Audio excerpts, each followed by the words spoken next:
7:43 at Newstalk 96.5 KPEL. We have reached the end of the month of July, and that means we have reached busy season. It's busy season always for you.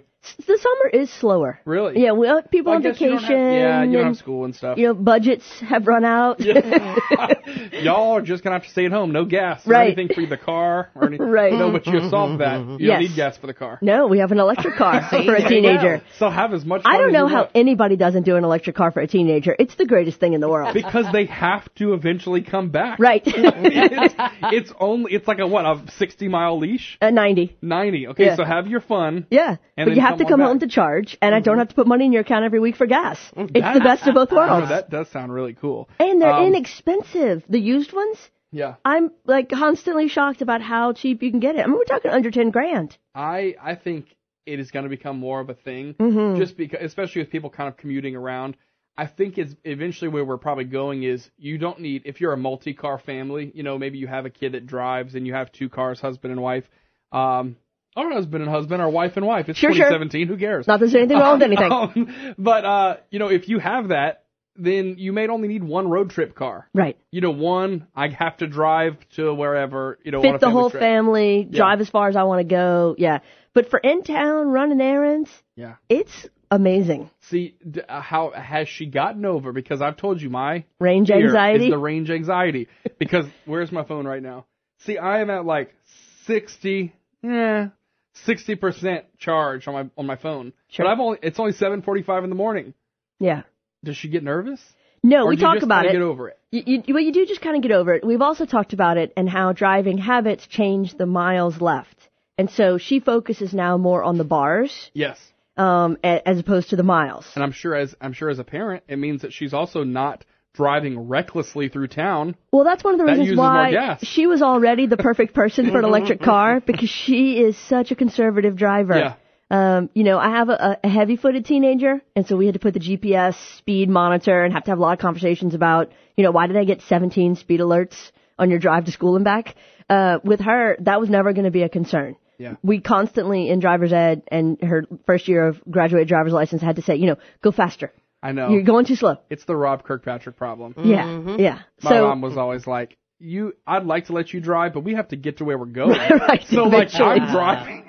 Eventually. And without a line of cars honking behind us, like you're driving Miss Daisy. Yes. And so I knew that she'd be the right person for an electric car because she doesn't have a heavy foot.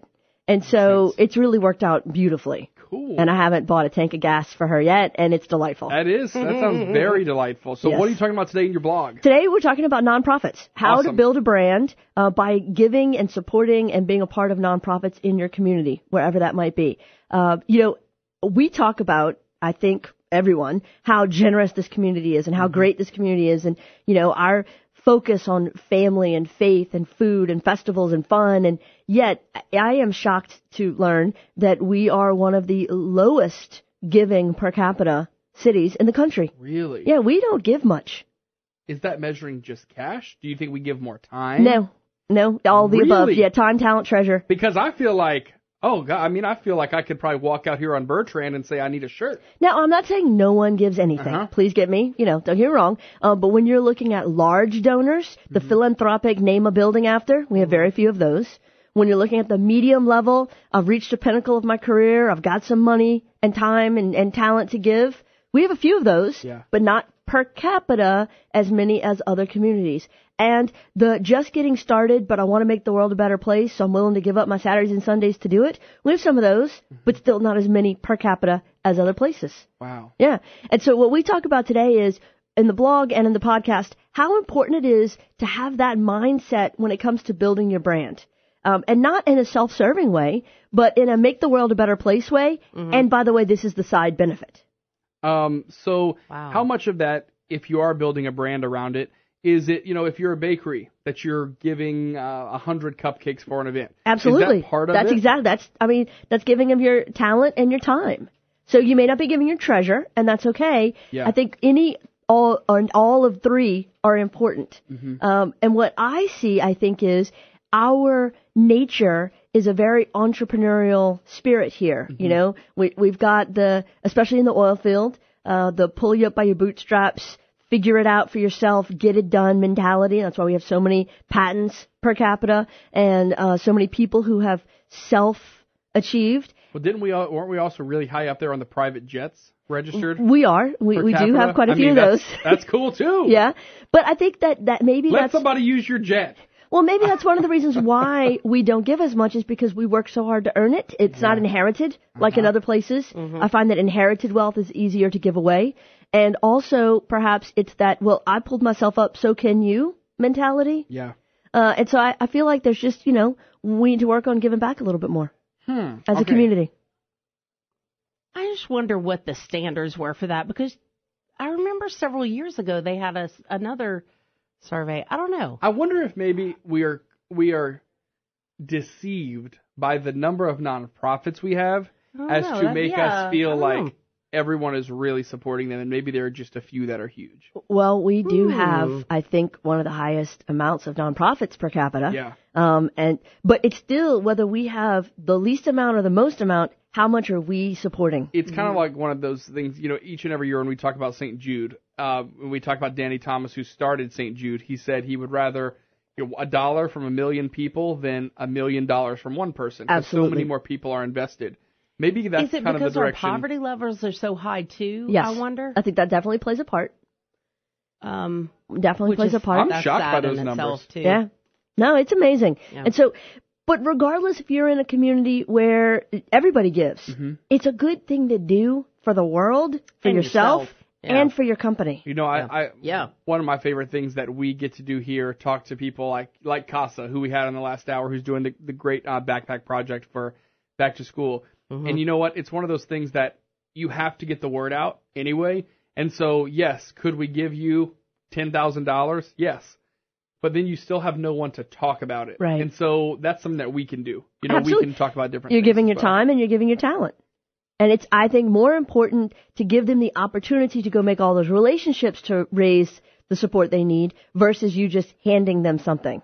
Hand up, not a handout. And, we're so big about events here. When you do support something, sponsor an event or something, you really need to go as the business. And you need to be visible. You need to have shirts with your logos on it to know that you're there. I think we do see a lot of people who are willing to support a business or support a cause when it seems that it aligns with their own. Right. So, if you go to this, whatever cancer benefit or whatever childhood disease nonprofit function, you get to see other people who might be potential customers as well. Well, and you need to use all of your power to support them. So donate, support, contribute, show up, and use your social media to spread the word to get other people to support. It's telling two people who tell two people who tell two people, but by the thousands when we're talking about social media. Jackie, always some great information. Y'all getting ready for back to school over in the Russo household? We are. It's coming quickly. It's coming really quickly. Gosh. I feel like the summer just started. Where was January? I don't know, but August is the most expensive month of the year. Okay, so let me ask you this, because I was asking the other day. Sure. I don't know how you parents do it. Because like you said, it's the most expensive month because... well, most of us drink a lot. That's how we do it, Jackie, Bernie. you're awesome. I mean, come on. I have dogs, so there's no need to drink. I'm like, it's all fun. It's good, right? But the money, I hear the fees, the gym fee, the, gym uniform fee, the science fee, Well, just throw some tuition on top of that for private schools. That's what I'm saying. Yeah. A friend of mine, his daughter went to her orientation in high school. She's a freshman. And she had 7 different checks in an envelope. Right. This is at a public high school for the 7 different fees that she has to pay for the things. And that's a free school. Yeah, that's a free school, and I right? used mental air quotes when I said free. Right. And that's not, those are no outside activities. That's stuff for her classes. Right. And then throw in their uniforms. Right. And supplies. Yeah.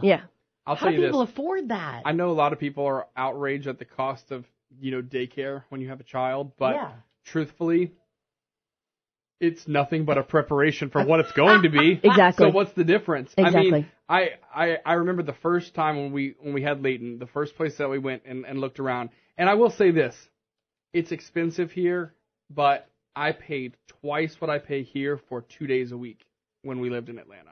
Right, so it's half as expensive here. It's half as expensive here. And it's still a lot. And I remember the first time we went somewhere, I told Sarah, guess what? When she goes to kindergarten, like we're buying a house on the beach because we are used to we're used to paying a second mortgage. I can't wait for my kids to go to college. I'm going to get a pay raise immediately. No, we talk about it all the time. It's going to be awesome. I can't believe it, dude. I can imagine. The Jackie Russo joining us for Brandbuzz each and every Monday morning. Thanks for coming by as always. Thanks. See you next week. All right.